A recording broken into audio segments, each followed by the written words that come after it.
Bienvenidos y bienvenidas a Salir del Laberinto. Hoy vamos a hablar de algo que me resulta particularmente interesante, que tiene mucho de historia, pero tiene mucho de futuro. La esperanza de vida de nosotros, de la humanidad, prácticamente se duplicó en unos pocos cientos de años. Vivimos el doble de lo que vivían nuestros ancestros de la Edad Media o de la América precolombina. Y todo indica de que esto sigue, de que vamos a vivir todavía mucho más. Si vamos a algunas poquitas décadas para atrás, el VIH, por ejemplo, era una enfermedad totalmente mortal y a un ritmo acelerado, y hoy está prácticamente controlada. Y así es como va avanzando el conocimiento para tratar un montón de cuestiones que tienen que ver con nuestra salud y con nuestro bienestar. Y eso nos lleva a una pregunta bastante amplia, pero muy actual, que es si es posible un futuro sin enfermedades. Y para esto, para contestar esta pregunta, convocamos a Ventura Simonovich. Ventura es médico, es jefe de farmacología clínica en el Hospital Italiano y preside la Asociación de Farmacología Experimental. Así que, sin mayores preámbulos, bienvenido, Ventura. Gracias por estar acá. Muchas gracias. Bueno, la pregunta ya está planteada. ¿Es posible un futuro sin enfermedades? Yo creo que no, pero sí creo que podemos tener un futuro donde la mortalidad de las enfermedades sí caiga, porque hay enfermedades que antes no existían y de repente existen. Claro, Nosotros tuvimos una enfermedad hace hace poquito. muy poco que no existía en el mundo y sin embargo apareció y nos tuvimos que encerrar en todo el planeta. Entonces, pensar que va a haber enfermedades, que no va a haber enfermedades, me resulta difícil de imaginar. Sí es más fácil de imaginar enfermedades que nosotros ya teníamos o que tenemos y que esas enfermedades que antes eran mortales dejen de serlo. Pasar de enfermedades mortales a enfermedades crónicas es un paso muy importante que encontrarle la cura a esas enfermedades va a llevar más tiempo. El VIH todavía no tiene cura, sin embargo ya no es mortal. Ujú. Entonces, trabajar sobre esas enfermedades lleva tiempo, pero también es cierto que cambia la expectativa de vida. Yo te escuchaba recién en la introducción, la expectativa de vida hoy en Corea del Sur es más de 90 años. Entonces, si vos te pones a pensar qué es lo que cambió, no solamente cambiaron las formas de alimentarse, las formas de tener agua potable, las formas que cambian drásticamente la esperanza de vida de una población, sino también el cuidado de las enfermedades que normalmente te matarían. Claro. Eh, Hablabas hace nada de la cuestión COVID, ¿no? Ajá. De cómo de repente un virus trastoca todas las estructuras de la sociedad y te obliga a esto, a encerrarte y a poner a todo el sistema de salud pública de todo el mundo a atender esta cuestión y a tratar de resolverla. Y parece mentira, pero se resolvió bastante rápido. O sea, tuvimos una vacuna en el transcurso de un año que se, que se distribuyó con todas las traumas que ya padecimos y Ujú. demás, con la ansiedad que teníamos de recibirla rápido, pero que se distribuyó a nivel global bastante rápido eh, y basada en algún conocimiento existente, pero digo, aplicándola rápidamente, alterando procesos o adecuándolos a esta emergencia, pero el sistema de salud lo resolvió. Eh, y yo pensaba, ¿por qué el sistema de salud resuelve tan rápidamente una cuestión así de emergencia? Y sin embargo, hay otras enfermedades a las cuales todavía le cuesta llegar a ese nivel de respuesta rápida o de respuesta concreta, contundente para el padecimiento. Digo, no sé, estoy hablando del cáncer, por ejemplo. Vos sabés, hay tratamientos que te mejoran, que te alargan la expectativa de vida, que son que bajan el sufrimiento, pero sin embargo está ahí, no se resolvió. Bien, primero el concepto de cisne negro. El concepto de cisne negro, no sé si lo conoces o los conocen, es un concepto que fue acuñado un poco por un economista Ujú. que hace muchos años publicó un libro que se llama El cisne negro, donde todos los cisnes se consideraban blancos hasta que apareció un cisne negro. Entonces todas las teorías respecto de cómo tenés que pensar, digamos, se te alteró porque tenías algo de repente que no existía. Entonces vos armaste un sistema pensando que todos los cisnes son blancos. La pandemia creo que fue un cisne negro dentro de nuestro sistema mental de cómo se manejan las cosas. La manera en la cual habitualmente se manejan no es como en la pandemia. Deberíamos aprender cosas de la pandemia para ver cómo podemos desarrollar. ¿Por qué te hago esta pequeña introducción? La pandemia fue un escenario absolutamente extraordinario para poder invertir dinero en una sola cosa. Sí. Entonces se invirtió miles y miles de millones de dólares por parte de los gobiernos para una sola enfermedad. Y todos los investigadores del planeta de repente empezaron a trabajar en un solo tema. De hecho, las vacunas que tuvieron más éxito, las vacunas de RNA mensajero, las vacunas de Pfizer y de Moderna, en realidad fue una adaptación de vacunas que estaban armadas para cáncer. Entonces, fue una adaptación de tecnologías que ya eran existentes, pero para otra cosa. Ese fue un gran salto en términos de lo tecnológico. Adaptar una tecnología a otra que está para una enfermedad, para otra enfermedad. Creo que lo que nos deja, digamos, es pensar la adaptabilidad de las tecnologías. Y eso, digamos, es como el modelo innovador de la valija con rueditas.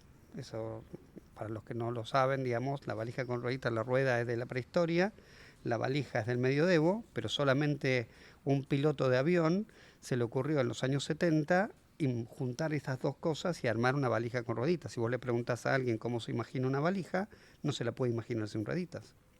Entonces creo que las enfermedades como el cáncer de manera global, hay cáncer de pulmón, por ejemplo, era una enfermedad terriblemente mortal que fue cambiando la expectativa de vida con los avances que tiene, y hoy, digamos, ya pasa lo que nosotros, para algunos tipos específicos de cáncer de pulmón, pasa lo que se denomina clásicamente como curación, 5 años de sobrevida. Entonces, hay cosas que están pasando, a otras que no, pero el avance es como incremental de a poco, a pesar de que hay muchos recursos, porque están también muy dispersos esos recursos. Entonces, eso es lo que es distinto de lo que pasó en la pandemia. ¿Y de qué dependen esos avances tan dispersos? ¿Depende de algún interés de la industria farmacéutica? ¿Depende de un científico que con mucho ímpetu encuentra una idea y la empuja? ¿Cómo es ese proceso? Acá yo divido en dos partes, digamos, la respuesta. Vos tenés cuáles son los intereses de los estados. Uh-huh. Los estados querían que exista una vacuna para el COVID. Se invirtió miles de millones de dólares y todo el mundo quería tomar esos miles de millones de dólares para transformarlo en un tratamiento activo, en una vacuna en este caso. Hay miles de millones de dólares para los tumores, para oncología. Es el lugar donde más hay. Pero también es muy complejo, digamos, porque no cada vez se va haciendo más específica la investigación. No es cáncer en general, sino que es los tipos de cáncer que tienen un subtipo específico o una mutación específica. Entonces esa es una porción cada vez menor. Conseguir esos pacientes cada vez más difícil. Entonces gradualmente los estudios se van alargando, se van modificando la manera de hacer los estudios. Ahora, si os me dijera, vamos a poner un montón de plata en un tipo específico de tumor, ¿podríamos lograr curar ese tumor? La respuesta es no lo creo. Pensemos en el COVID de nuevo. ¿Curamos el COVID? No. Logramos bajar la mortalidad. Logramos dejar de estar en una pandemia. Sí. Entonces, para las enfermedades es muy difícil que vos puedas erradicar completamente una enfermedad, sobre todo en el caso del cáncer, donde las células tienen como mecanismos de escape de las cosas que vos le aplicás para tratar de matar esa célula tumoral. Uh-huh. Entonces, cada vez que vos ideas algo, la célula logra un mecanismo de escape y así sucesivamente. Entonces, es como difícil a veces encontrarle la vuelta, pero cada vez se encuentran mejores. Tenemos tumores que antes eran súper mortales y hoy ya no lo son. Entonces creo que no sé si vamos a encontrar la cura porque le pongamos dinero. Me parece que vamos a encontrar la cura porque vamos a entender mejor la enfermedad y vamos a trabajar con múltiples mecanismos a la vez. Bien. Hay otra rama de enfermedades que también generan como mucha preocupación porque son irreversibles, que son las neurodegenerativas, ¿no? En las cuales, bueno, tener un familiar con Parkinson o con Alzheimer, ELA, sabes que es un padecimiento para la persona, para sus seres queridos y demás. Y ahí también parece como que el conocimiento intenta abordarlo, intenta llegarle, pero todavía está lejos. Sí, pero estamos más cerca. Es decir, estamos muy lejos de donde venimos, porque venimos de lugares muy primitivos, si querés. Sí. Yo voy a ampliar el universo. Enfermedades neurodegenerativas, esclerosis lateral amiotrófica, y lo voy a ampliar a otras enfermedades que tampoco tienen cura y que tienen la misma mortalidad que en el siglo pasado, como por ejemplo la esquizofrenia, en las enfermedades de la depresión. Sí. Nosotros no tenemos cura para esas enfermedades tampoco. Entonces, ¿dónde encontramos la vuelta? Porque son las enfermedades que están más lejos de haber mostrado de manera sistemática, las enfermedades del área de la salud mental, una disminución de la mortalidad. Esas son las enfermedades más difíciles, pues son las enfermedades donde, digamos, te cuesta encontrar los mecanismos que generan el problema. Podés tener un montón de mecanismos y sobre esos, por ejemplo, la esclerosis lateral amiotrófica, la esclerosis múltiple, sobre todo la esclerosis múltiple ha logrado muchos avances en términos de tratamientos, porque se encontró un mecanismo de trabajo de la enfermedad, cómo trabajar esa enfermedad. En otras todavía no queda nada claro. Entonces, me parece que cuando vos venís de un lugar muy, muy bajo, lo que vos podés lograr es un montón cuando encontrás algo. Y yo creo que cada vez estamos más cerca de encontrar mecanismos que puedan empezar a revertir enfermedades como el Alzheimer, que es una enfermedad terriblemente cruel, enfermedades en las cuales con terapia génica nosotros sabemos que esta enfermedad neurológica podemos trabajarla desde el principio. Es decir, creo que vamos a ver en los próximos años avances sustantivos en este tipo de enfermedades. Por eso creo que para algunas neurológicas sí, yo todavía no termino de entender dónde estamos parados o qué es lo que nos falta todavía, probablemente mucho más conocimiento para poder accionar en términos de pensar en la curación de enfermedades del orden de la salud mental. Hace un ratito decías esto de, bueno, durante la pandemia de COVID, todo el sistema se alineó para atacar ese problema y tratar de resolverlo. Llegaron las vacunas, etcétera. Vos mismo participaste, lideraste una investigación en su momento para tratar de demostrar si mal no recuerdo bien, lo voy a traducir al idioma muy de periodista, de que no entiende de qué está hablando, pero hace como que. Pero digo, era el uso de plasma para los tratamientos críticos o para ciertos tratamientos críticos, y ustedes demostraron que no servía en un momento en el cual los sistemas de salud estaban tratando de usar, o estaban usando plasma asumiendo que por ahí podía servir. Fue un descubrimiento medio raro, porque generalmente lo que trasciende es el que encuentra la cura, no el que encuentra el método que no sirve. Pero ¿cómo fue ese proceso, sin ponernos rigurosos en cuanto al finito del estudio, claro, digamos, pero sino más bien me interesa claro. el proceso de cómo este conocimiento termina siendo importante por la negativa, porque, dejemos de hacer esto porque no sirve. Es tan importante saber qué hacer como saber qué no hacer. Entonces, voy a poner con el ejemplo del estudio en el cual trabajamos. El estudio era para todos los pacientes que tenían una neumonía por COVID. En muchos países del mundo se pensó, por un estudio que se hizo en China, que le habían dado 5 pacientes plasma de convalecientes y les había ido bien. Entonces dijeron, en todo el planeta vamos a usar esto porque no tenemos otra cosa. 3 meses de enfermedad en el planeta, hagamos algo. Pero ese hagamos algo fue, yo tengo que hacer algo, pero no le pusieron la cabeza científica que nosotros normalmente le ponemos a todas las cosas que hacemos. Es decir, tomamos un medicamento porque pasó, digamos, una serie de procesos muy rigurosos para que vos puedas usar ese medicamento todos los días. No pasó eso. Entonces se decidió hacer una cosa totalmente loca, muy loca. Y cuando se puso el método científico a probar esa intervención, en este caso el plasma de convalecientes para los pacientes con neumonía grave, se mostró que no. Nosotros demostramos que no servía. Eso cambió la manera de tratar en el planeta una enfermedad. Pero la cambió de la manera en la cual vos ya no lo haces más. Porque cada una de estas cosas requiere recursos. Claro, eran recursos y tiempo perdido, no servía. Totalmente. A ver, entonces, ¿vos podrías haber hecho esto antes de poder empezarlo? Es difícil saberlo. La gente se volvió muy loca en la pandemia y los gobiernos querían dar una respuesta. Sí. Entonces hicieron cosas que tampoco están bien. Digamos, hicieron cosas que están muy bien, invertir en investigación, pero también hicieron que están en cosas de poner dinero en intervenciones que no tenían evidencia de que funcionaran. ¿Y cómo comunicaron el resultado del estudio como para avisar a los sistemas de salud? Bueno, esto no funciona. Nosotros hicimos un comunicado de prensa, digamos, y a partir de ese momento, fue en octubre del 2020, digamos, en ese momento en la Argentina sabemos por los datos que se dejó utilizar, digamos, el plasma de convaleciente, y cuando se salió publicado en noviembre en una revista muy importante, digamos, en el planeta cayó drásticamente la manera de el uso del plasma de convaleciente para neumonía.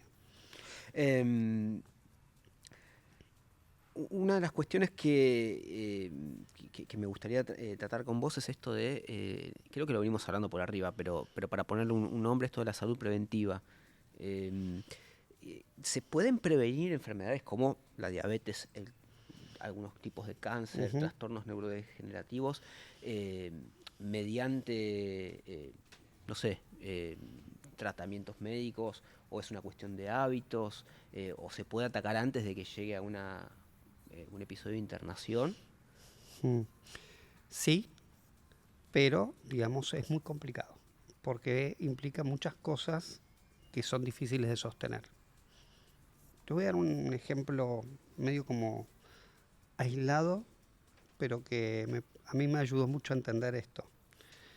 Hace unos años el año pasado estuve en Colombia, donde hay un lugar que se llama San Andrés, que tiene un montón de tribus que viven en la montaña. Uh-huh. Y los Institutos Nacionales de la Salud de los Estados Unidos están haciendo una investigación ahí sobre la longevidad. Y ellos, ¿qué es lo que les pasa? Tienen muchos hijos, todos, sí, y tiene una mortalidad muy alta, digamos, infantil, porque viven en la selva. Y si pasan eso, tienen la siguiente etapa de la mortalidad, que son los accidentes. Se caen. El año pasado o el anterior, la primera causa de muerte fue caída de relámpagos en esas tribus.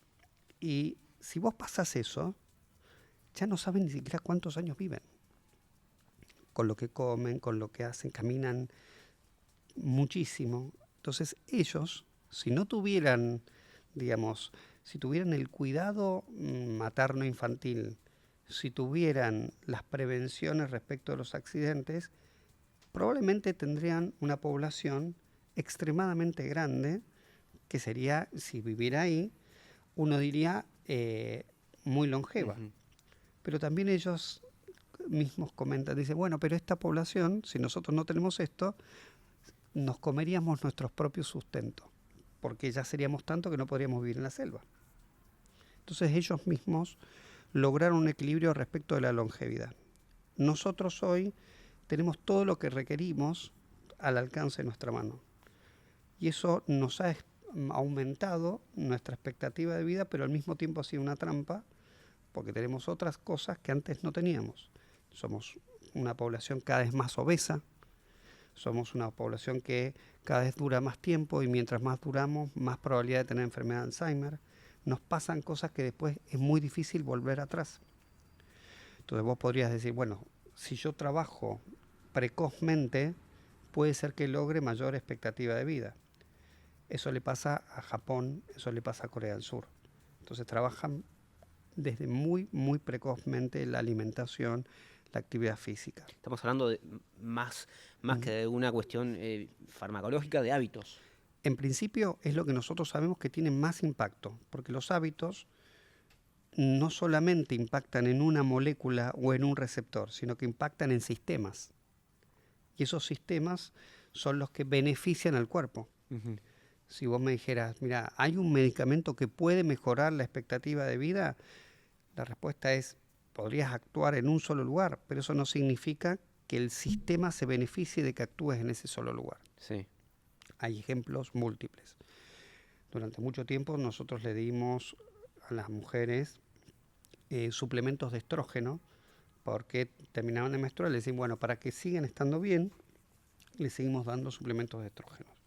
Y esos suplementos de estrógenos, lo que mostró el primer estudio que se hizo con las características científicas correspondientes, mostró que aumentaba la mortalidad en las mujeres, no que las mejoraba.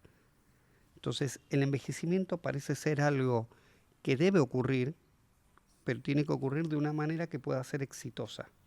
Para que sea exitosa tenemos que acompañarlo con otras cosas que no solamente son medicamentos, sino que son hábitos, Uh-huh. lo cual es muy difícil de conseguir. Claro. O sea, lo que en algún momento fuera agua potable, Exactamente. ya una cuestión de política pública, ahora debería traducirse en esto, en políticas públicas para comer mejor o para promover la actividad física. O por ahí estoy pensando mal, por ahí no es por una política pública, sino es una cuestión individual. No sé si ahí hay una cuestión Creo de que salud son las dos pública cosas. o de... Las dos cosas me parece que son necesarias. Te voy a dar un ejemplo de esto. México tenía un problema de obesidad descomunal, sigue teniéndolo, pero bajó un montón cuando a una bebida gaseosa, la más famosa del mundo, Uh-huh. se le pidió que baje la cantidad de azúcar dentro de la gaseosa y se empezó a poner rótulos negros a los alimentos. El etiquetado. El etiquetado. Eso hizo que las personas tengan noción de lo que están por comer. Ayer voy al supermercado y mi pareja dice, no, yo no voy a comprar esta tarta porque tiene más sellos que la que tengo al lado. Ok. Entonces, eso es política pública. La decisión de cuál como o no como, cuál compro o no compro, es individual. La política pública tiene que dar sustento a la decisión individual. Sí. O al soporte a que vos puedas querer. Si yo quiero elegir comer lo que tiene todos los sellos, es una decisión mía, pero yo ya sé que eso me podría hacer daño. Entonces, yo creo que tienen que existir las dos. Si no tenés las dos, es poco probable que vos elijas lo que te beneficiaría. Sí. O no tendrías idea si eso te beneficia o no te beneficia. Sí. ¿Y qué consecuencias tiene tener sociedades más sanas o más longevas?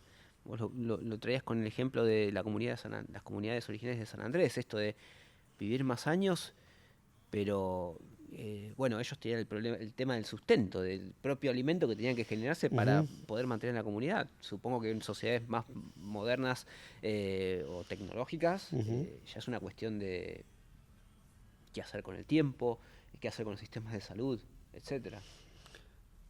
Hoy por hoy las poblaciones, los países desarrollados tienen un problema con la natalidad.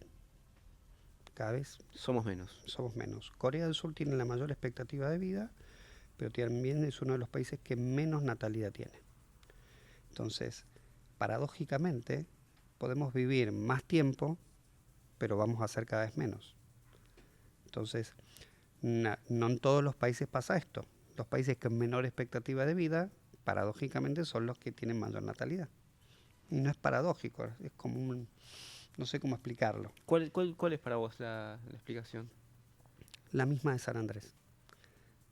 Somos un montón, pero los que sobreviven llegan y mantienen a la población en un estado de equilibrio. Okay. Cuando vos rompes el estado de equilibrio, digamos, la población empieza a tener, digamos, consecuencias respecto de su sustentabilidad. Pero nuevamente, yo no soy un experto de esto y es una opinión personal.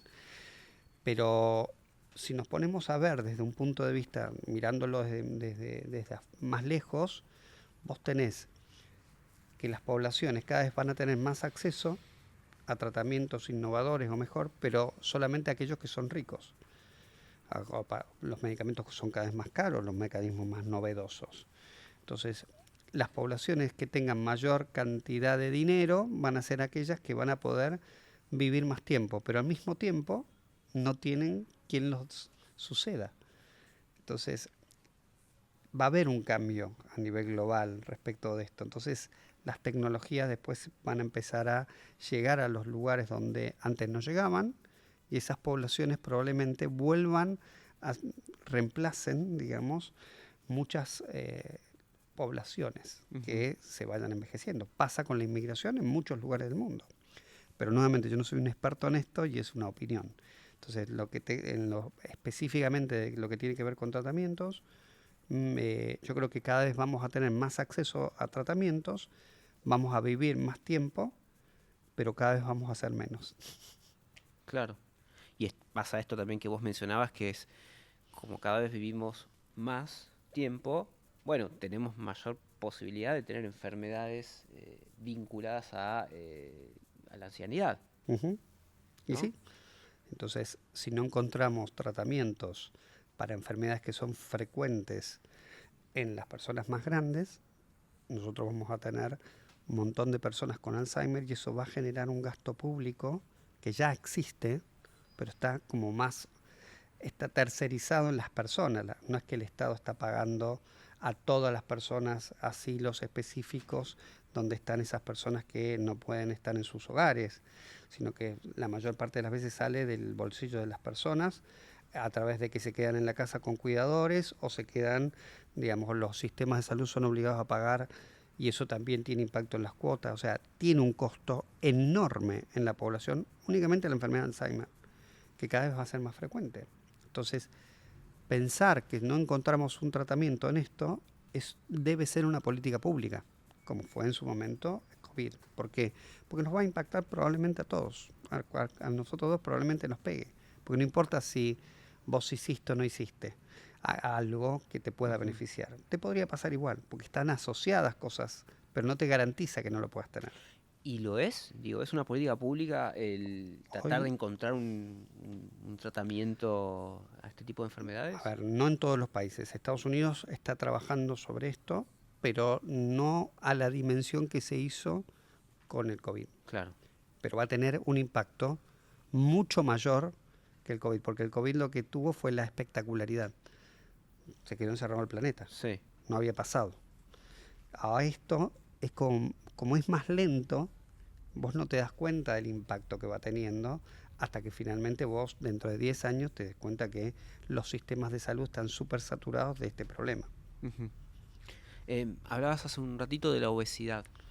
Eh, hay esas enfermedades también, no sé, pienso en la depresión, por otro lado, la ansiedad, Sí.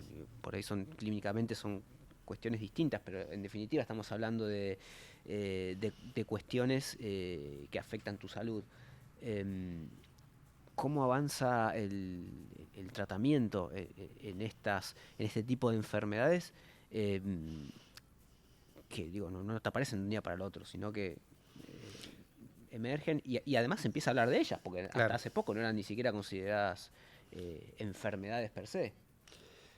Hay hoy, digamos, tratamientos para la obesidad que son efectivos y que de hecho han logrado que empresas sean, digamos, un éxito comercial. Uh-huh. Doy un ejemplo.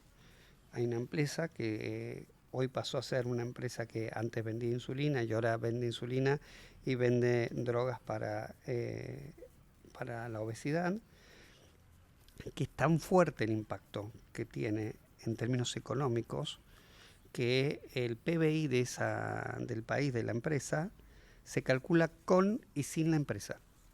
Si vos calculas el PBI con lo que factura la empresa y el valor de la empresa, digamos, estás sobrevalorando el PBI del país. ¿De qué empresa y qué país Novo hablamos? Nordisk, Dinamarca. Ok. Entonces, si vos calculás el PBI de Dinamarca, digamos, sin Novo Nordisk, digamos, te va a dar un valor muy inferior, o no inferior, significativamente diferente si le agregas Novo Nordisk. Es decir, Novo Nordisk irónicamente engorda el Mirá. PBI de Dinamarca con una droga para la obesidad.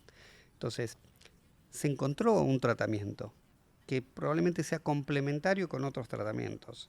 Entonces, lo que uno se debería preguntar es, ok, yo te doy un tratamiento como en el VIH y te mantengo que no, o bajes un poco de peso, pero llegas a una meseta, no es que volvés al peso normal. Entonces, quizás el avance incremental sea llegar, digamos, a no seguir subiendo y bajar un poco hasta el siguiente avance incremental donde vas a bajar otro poco, hasta que finalmente logres el peso normal, en el caso de la obesidad. Pero para otras, estamos igual. Hipertensión arterial no la puedo curar. Si yo no tomo un remedio, un medicamento, no me va a bajar la presión. Me la voy a tener alta y voy a tener consecuencias en el largo plazo. Bien. Para terminar, te hago la pregunta que le hacemos acá a todos los entrevistados. ¿Cuál es para vos, en función de todo esto que vimos hablando, cuál es para vos la salida del laberinto? Yo creo que la salida es colectiva y creo que no sabemos por dónde va a ser, pero va a ser por arriba. De que dicen que para salir de un laberinto tenés que salir por arriba. Uh-huh. Y como nosotros no sabemos cuál va a ser la salida, tenés que trabajar con todas las salidas. Entonces,